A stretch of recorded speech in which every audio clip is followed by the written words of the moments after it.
Assalamualaikum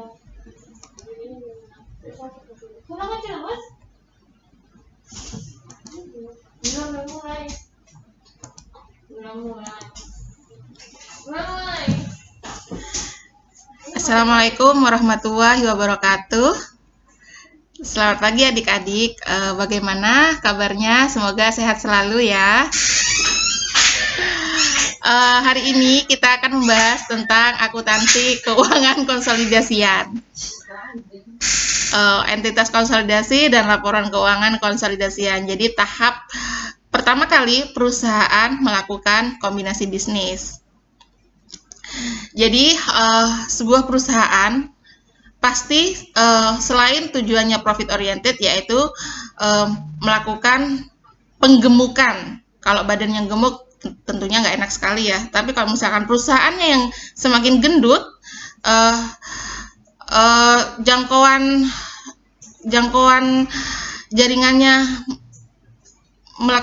jaringannya menyebar ke berbagai daerah, otomatis itu menjadi impian setiap perusahaan. Jadi ketika sebuah perusahaan melakukan pengembangan, maka otomatis mereka juga akan mengubah struktur organisasinya, baik melalui pengambil alihan perusahaan lain atau melalui divisi internal. Jadi struktur baru dari perusahaan tersebut harus dievaluasi untuk menentukan apakah laporan keuangannya sudah tepat atau perlu dievaluasi lagi nilai wajar dari laporan keuangannya.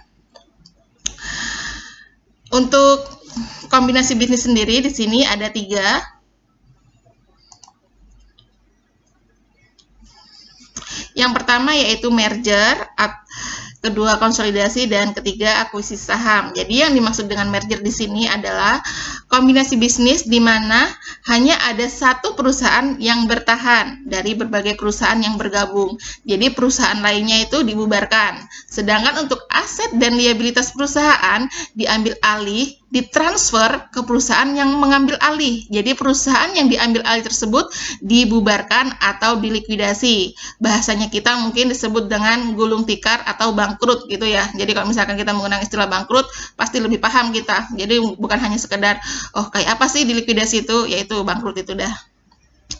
Sedangkan untuk konsolidasi atau statutory consolidation di sini adalah kombinasi bisnis di mana kedua perusahaan yang melakukan kombinasi bisnis ini langsung dibubarkan dan mereka mendirikan nama perusahaan baru. Jadi aset serta liabilitas dari kedua perusahaan tersebut ditransfer ke perusahaan yang baru dibentuk. Jadi semua perusahaan yang bergabung dibubarkan semuanya dan membentuk satu perusahaan baru. Sedangkan untuk akuisisi saham di sini, ketika sebuah perusahaan mengakuisisi saham, otomatis hak suara dari perusahaan tersebut yang diakuisisi dialihkan ke perusahaan yang mengakuisisi. Jadi perusahaan yang terlibat tersebut melanjutkan operasi perusahaannya sebagai entitas legal namun terpisah tapi tetap saling terkait. Merger atau konsolidasi juga dapat terjadi melalui akuisisi saham atau akuisisi aset. Jadi sini mereka bisa dengan membeli sahamnya atau dengan membeli aset dari perusahaan tersebut. Contoh di Indonesia, entitas yang melakukan merger yang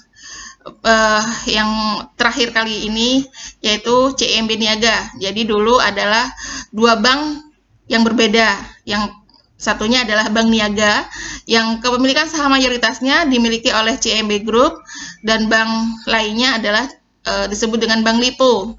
Jadi sini CIMB Group membeli 50% saham Bank Lipo yang dimiliki oleh Santubong Ventures. Jadi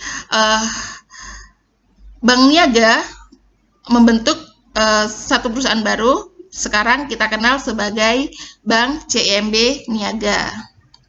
Jadi dulu ini adalah 2 bank yang berbeda dan melakukan merger menjadi satu bank, yaitu Bank CIMB Niaga.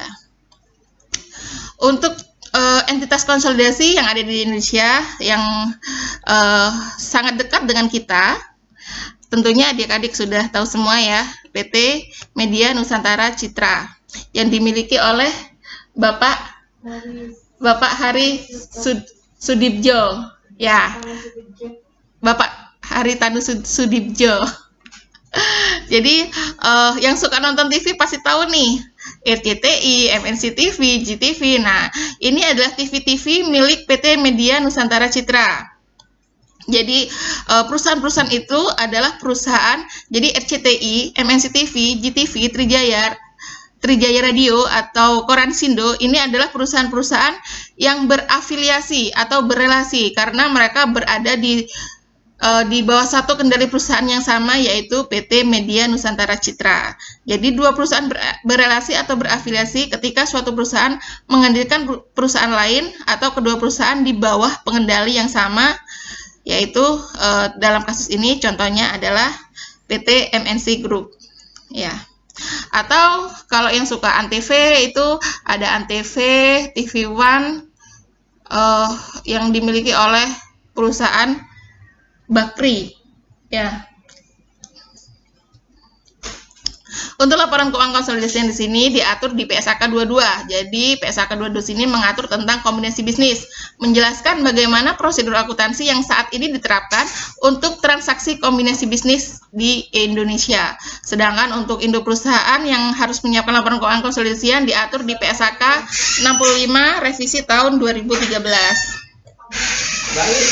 Untuk teori konsolidasi sendiri di sini ada 3 teori, yaitu teori perorangan, teori induk perusahaan, dan teori kepemilikan umum. Jadi untuk teori perorangan di sini aset, liabilitas, pendapatan, dan beban dianggap merupakan bagian dari pemiliknya. Dalam perusahaan, jadi dalam pembuatan laporan keuangan konsolidasian, induk perusahaan hanya mengkonsolidasi sebesar proporsi kepemilikan atas aset, liabilitas, pendapatan, dan beban. Jadi hanya sesuai dengan porsi kepemilikannya. Jadi misalkan dia memiliki 70%, maka yang dibuat laporan konsolidasinya hanya 70%. Yang 30% milik pemegang saham lain tidak dilakukan, tidak dibentuk laporan keuangan, tidak digabungkan dalam laporan keuangan konsolidasian. Sedangkan untuk teori induk perusahaan di sini mengakui bahwa induk perusahaan mempunyai pengendalian efektif atas semua aset dan liabilitas anak perusahaan. Jadi pengakuan terpisah diberikan di laporan keuangan dalam laporan keuangan konsolidasian atas klaim kepentingan non pengendali. Jadi kalau yang teori perorangan, yang pengendali non pengendali, kepemilikan di luar kepemilikan itu tidak diakui. Jadi misalkan di sini kita melakukan laporan keuangan konsolidasian, kita memiliki proporsi hanya 70%, maka 30%-nya milik saham pemegang saham non pengendali. Di situ kita tidak melakukan pencatatan. Sedangkan untuk teori induk perusahaan diakui secara terpisah. Jadi untuk pemegang saham pengendali dan non pengendali. Sedangkan untuk teori kepemilikan umum, di sini semua aset, liabilitas, pendapatan, dan beban dari anak perusahaan yang tidak dimiliki seluruhnya dimasukkan dalam laporan keuangan konsolidasian. Jadi tanpa adanya perlakuan khusus antara pemegang saham pengendali dan non pengendali. Jadi di sini adik-adik harus masih ingat ya, seperti apa proporsi untuk pemegang saham pengendali dan seperti apa proporsi untuk pemegang saham non pengendali. Untuk ilustrasi awal kombinasi bisnis di sini adalah ada contoh laporan keuangan PT Alianso. PT Alianso memiliki aset diantaranya kas, persediaan, tanah, bangunan, dan peralatan. Untuk harga perolehannya masing-masing persediaan 50 juta, tanah 75 juta, bangunan 100 juta, dan peralatan 250 juta. Sedangkan untuk nilai bukunya adalah untuk kas 70 juta, untuk persediaan sama 50 juta, tanah 75 juta. Sedangkan untuk bangunan nilai bukunya adalah 80 juta. Di sini berarti ada akumulasi penyusutan senilai 20 juta. Untuk peralatan nilai bukunya adalah 160 juta, yang artinya akumulasi penyusutannya senilai 90 juta. PT Alianso menciptakan anak perusahaan PT Binato dan mentransfer aset